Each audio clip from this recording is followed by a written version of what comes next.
Hello students, आज के इस वीडियो में हम सॉल्यूशन चैप्टर का एनसीईआरटी एक्सरसाइज क्वेश्चन 1.8 करने वाले हैं। सो ध्यान से देखिएगा इस क्वेश्चन को हम कैसे सॉल्व कर सकते हैं। क्वेश्चन में क्या कहा गया है, an antifreeze solution is prepared from 222.6 gram of ethylene glycol and 200 gram of water. ठीक है बच्चों, एक एंटीफ्रीज सॉल्यूशन तैयार किया गया है जिसमें इथाइलिन ग्लाइकॉल है और वाटर है। तो सबसे पहले क्वेश्चन ये आता है कि सर एंटीफ्रीज सॉल्यूशन क्या होता है। तो एक ऐसा सॉल्यूशन जो किसी भी सब्सटेंस को ना जमने दे वो क्या कहलाता है, एंटीफ्रीज सॉल्यूशन कहलाता है। ठीक है बच्चों, और ये किससे तैयार किया गया है, इथाइलिन ग्लाइकॉल से और वाटर से तैयार किया गया है, दोनों को मिला के बनाया गया है। सो आपको यहाँ पे मास ऑफ इथाइलिन ग्लाइकॉल कितना दिया गया है, ध्यान से देखिएगा। Mass of ethylene glycol, mass of ethylene glycol ये आपको दिया गया है 222.6 ग्राम, और मास ऑफ वाटर आपको कितना दिया गया है, मास ऑफ वाटर ये आपको दिया गया है 200 ग्राम। ठीक है बच्चों, यहाँ पे सबसे बड़ी बात यह है कि हम सॉल्यूट किसको माने और सॉल्वेंट किसको माने।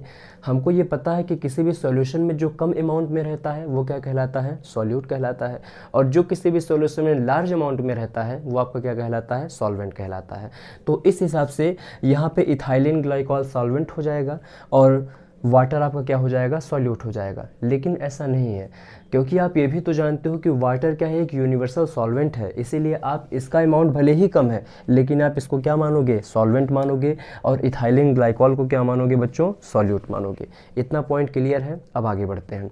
आगे आपसे क्वेश्चन में क्या कहा गया है, calculate the molality of the solution. आपको क्या कैलकुलेट करना है, मोलैलिटी। मोलैलिटी को हम लोग किससे डिनोट करते हैं, स्मॉल m से डिनोट करते हैं।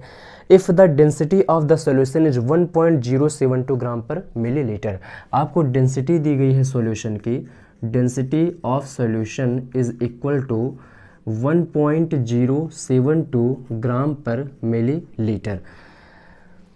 आगे बच्चों आपसे क्या कहा जा रहा है, then what shall be the molarity of the solution. तब उस सॉल्यूशन की मोलैरिटी क्या होगी। बहुत ही आसान सा क्वेश्चन है, आइए बिल्कुल अच्छे से हम लोग कर लेते हैं इसको। ध्यान से देखिएगा, मोलैरिटी पहले हमको निकालनी है, फिर हमको क्या निकालना है, मोलैरिटी निकालना है।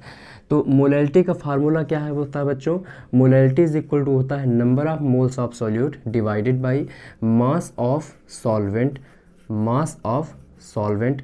अगर इस सॉल्वेंट का मास ग्राम में है तो आप किससे मल्टीप्लाई कर दोगे, 1000 से मल्टीप्लाई कर दोगे। ठीक है बच्चों, so molality is equal to number of moles of solute अगर आप निकालना चाहते हैं तो इस क्या होता है, given mass by molar mass होता है। ठीक है, क्योंकि बच्चों इथाइलिन ग्लाइकॉल यहाँ पे क्या है, सॉल्यूट है, तो सॉल्यूट का मास कितना दिया गया है, 222.6 ग्राम। मोलर मास इथाइलिन ग्लाइकॉल का आप निकाल लीजिएगा, 62 होता है। इसका फार्मूला होता है C2H6O2। ठीक है बच्चों, इसको आप निकाल लीजिएगा, यहाँ पे 62 आएगा। सो मोल्स ऑफ सॉल्यूट आपको पता चल चुका है, 222.6 डिवाइडेड बाई आपका क्या हो जाएगा, 62। मास ऑफ सॉल्वेंट, सॉल्वेंट क्या है, वाटर है, वाटर का मास कितना दिया जा रहा है बच्चों, 200 ग्राम दिया जा रहा है, इनटू आप क्या कर देंगे, 1000 से मल्टीप्लाई कर देंगे। ठीक है बच्चों, अब ध्यान से देखिए, मोलैरिटी इज इक्वल टू आप क्या लिख सकते हैं, 222.6, यह आपका जाके इसमें मल्टीप्लाई हो जाएगा, 62 इंटू में आपका क्या हो जाएगा बच्चों, 200, और आप 1000 से क्या कर देंगे बच्चों, मल्टीप्लाई कर देंगे। तो यहाँ पे ये कितनी बार जाएगा, 5 बार। और बच्चों जब आप इसको पूरा सॉल्व करेंगे तो मैं यहाँ पे डायरेक्ट आंसर लिख दे रहा हूँ, आप इसको सॉल्व करके देख लीजिएगा। बच्चों इसका आंसर कितना आ रहा है, 17.95 मोल पर केजी। तो बच्चों हम इस सॉल्यूशन की मोलैरिटी कैसे कैलकुलेट कर सकते हैं। आपको मोलैरिटी का फार्मूला पता होगा, number of moles of solute divided by क्या होता है, वॉल्यूम ऑफ सॉल्यूशन। अगर यहाँ पे मिलीलीटर में है तो आप किससे मल्टीप्लाई करोगे, 1000 से मल्टीप्लाई कर दोगे। Molarity is equal to number of moles of solute, अभी आपने कुछ देर पहले कैलकुलेट किया है, 222.6 डिवाइडेड बाई आपका क्या हो जाएगा, 62 हो जाएगा। अब वॉल्यूम ऑफ सॉल्यूशन आप कैसे निकाल सकते हो, क्योंकि आप जानते हो डेंसिटी इज इक्वल टू क्या होता है बच्चों, मास बाय वॉल्यूम होता है।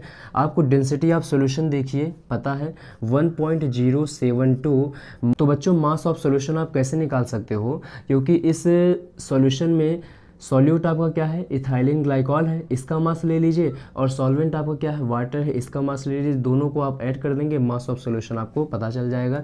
तो यहाँ पे आपका कितना आएगा, 422.6। वॉल्यूम आपको क्या करना है बच्चों, निकालना है। तो वॉल्यूम इज इक्वल टू आपका हो जाएगा 422.6 डिवाइडेड बाई 1.072। ठीक है बच्चों, तो इस वॉल्यूम के प्लेस पे आप रख दीजिए 422.6 डिवाइडेड बाई 1.072।